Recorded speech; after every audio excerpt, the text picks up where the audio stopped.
versions of tofu scramble. This first one is really meant to be a good substitute for plain old scrambled eggs if that's something that you're wanting to move away from having so much of, or you're someone on a plant-based diet, a purely plant-based diet. This version has no cholesterol because there's no animal ingredients, and the cholesterol in eggs usually comes from the egg yolk. So I'm going to go ahead and heat up the pan, and you can see I'm using a non-stick pan here. So I'll demonstrate two different ways to do this. So I'll demonstrate a water saute and also how, I would more typically do it, or I think a lot of people would more traditionally cook with a little bit of oil. But if you're someone that wants to cut back on the oil for whatever reason to reduce calories, or just, you're someone who doesn't have a lot of oil in your diet, then instead of sauteing with oil as it's traditionally done, and as we've shown in the saute class, then we can use a non-stick pan. You never want to try and do that with a regular pan, because whatever you put in is going to stick. We'll get it good and heated up. And then what you could do is you add a little bit of water. And so you just want it to get nice and hot. Just having that little bit of water will help things to not stick. And so at this point I could add my ingredient and use that instead of oil. We'll go ahead and do that. So for the tofu scramble, and then as it evaporates, you just want to add a little bit more. But you want it to keep steaming and bubbling. You don't want it to be just stewing in water. And when I do the other version, I'll do that one with oil, like you would more traditionally do it. Right? And so in the protein class, I mentioned, drying, pressing, squeezing out all the extra liquid out of the tofu. You don't need to do this here. You just want to drain the liquid off and pat it dry. I'm using a firm tofu. I like firm better than extra firm or soft. It just better mimics the texture of a well-cooked scrambled egg. If you're someone that likes pretty soft scrambled eggs, you might prefer the texture of a soft tofu for this. But you do not want to use silken tofu, so they're not really interchangeable because their textures are very different.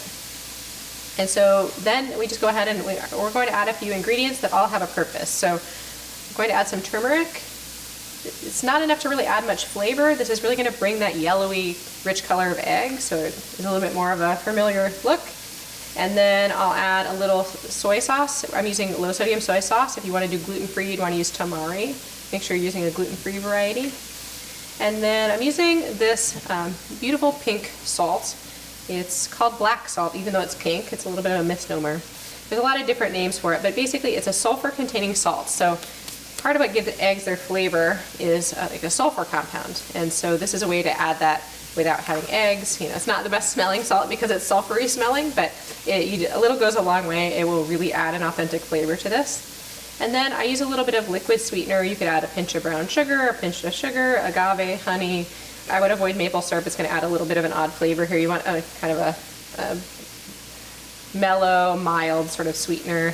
You want that little bit in there. It's not much. It's just enough to help caramelize it, so just how eggs would start to brown. Tofu is a little bit harder to brown, so if you add that little bit of sweetener, it will add enough carbohydrate to brown. The one that I used today was agave, but I honestly just use whatever I have on hand. I don't have a strong preference for that one. And now I'm adding nutritional yeast flakes, so I'm going to go a little bit lighter on what's here. So nutritional yeast flakes they give like a umami, cheesy sort of flavor.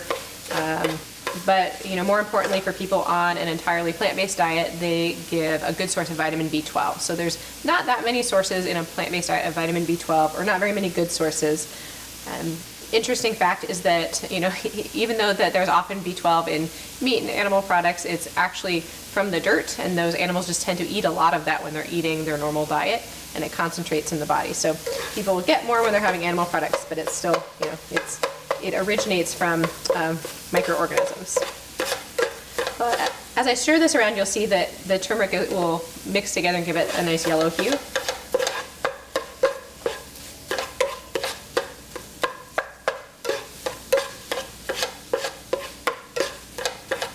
It's not like eggs or something where you have to worry about it getting a certain amount of doneness. Really, once it's heated through, it's safe to eat. If it's been kept well refrigerated, it's safe to eat raw, but we're just trying to, I like to get a little caramelization, I think add some flavor.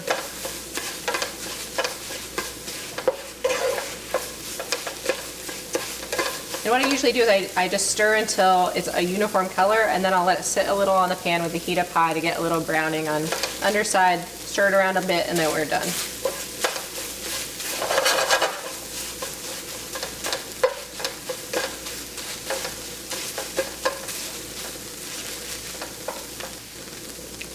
So if you notice that it's not, there's some extra liquid in the pan, it's not caramelizing, anything like that, it means that you either didn't preheat your pan enough or the temperature's too low, so you can turn it up. Similarly, if it's over browning, cooking too quickly, you can't get it mixed up fast enough before it's burning to the pan, turn it down, or you can always add a splash more of the water. Water, when the pan is hot, will help to loosen things from the pan. It's really similar to deglazing, even though there's not a sauce here. And then just like anything when it's done, I would want to taste it, season to adjust the salt. If you need a little bit more umami flavor and a little bit more salt, I'd add a little bit more of the low sodium tamari. If you just need a little salt, I might add a pinch of salt. If you want to avoid salt, this would be a good time to make more of like an herby scrambled egg, other than we're using the tofu instead of the egg, so you could add a bunch of fresh chopped herbs. Earlier in the stage of cooking, you can add some dry herbs and they'll start to pick up the moisture of the tofu and release their flavor. So a lot of the salt-free herb mixes that you can find, at most common grocery stores are actually really good put in right when we were putting the turmeric and other seasoning in right at the beginning. If you do that, you may also want to add a little bit of extra water to help those herbs and spices absorb and kind of rehydrate a little bit, and just cook that off until it's gone and you get that caramelization and it browns to release the flavors. So I think we're pretty much done here. I'll turn off the heat.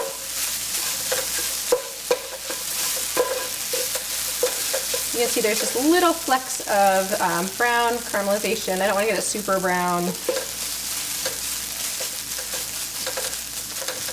That's going to be a really nice texture. It's not going to be mushy, it's going to have a little bit of toothsomeness, but not too much. Really depends on the type of tofu you use. If you find that it ends up being blander than you'd like, again, just return it, caramelize it a little bit. When you cook it with a water saute instead of the oil, it does not crisp as well, or it's a little bit harder to brown it. It doesn't give it as much richness, so just know that about cooking. If that's something you feel like you're missing, maybe make it with the oil instead of water saute. And if you notice it's sticking, because you don't have a newer nonstick pan, maybe it's roughed up a little bit, probably a sign you should get a new nonstick pan. But in the moment, so you don't ruin your breakfast, again, just adding a little water, you can kind of scrape it up, or removing it from the heat, just setting it on a cool burner.